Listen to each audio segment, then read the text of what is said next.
Handa nang makipagbakbakan ang ating mga boksingerong Pinoy sa Pinoy Pride 27 Duel in Dubai. Tatlong magigiting na boksingero mula sa ALA Boxing Gym ang buong puwersang iwawagayway ang bandera ng Pilipinas kontra sa mga Latino. Gamit ang dekalibreng mga kamao, buong pusong sasabak ang tatlong mandirigma sa ring para sa kanilang pamilya at sa bayan. Ang undefeated na si Genesis Azucal Cervania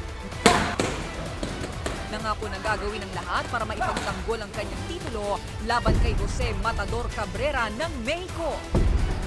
Aminado si Cervania na di biro ang kalaban. Si Cabrera po, sa defensive fighter, hindi siya sumasabay sa susutukan. So, improve po namin yung jab para mag-iba po namin yung yung secret na po.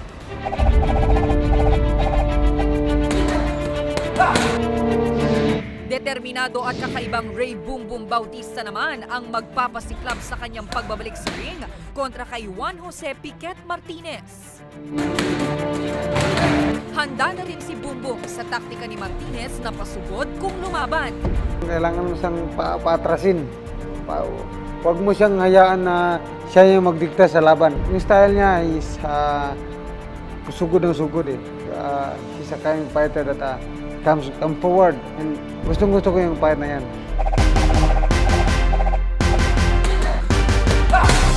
Wala ring balak magpatalo ang unbeaten fighter na si King Arthur Villanueva.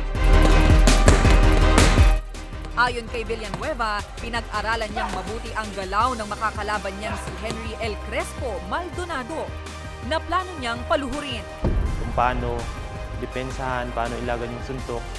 So mas in-improve ko ngayon yung jab, tsaka yung footwork.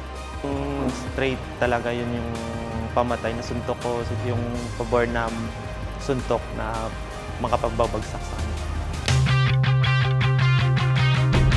Asahan ang umaatikabong bakbakan sa Pinoy Pride Duel in Dubai ngayong September 5 with a special telecast sa Sabado, September 6, 10:45 p.m. sa ABS-CBN Channel 2 at sa Linggo, 7 p.m. sa ABS-CBN Sports in Action Channel 3.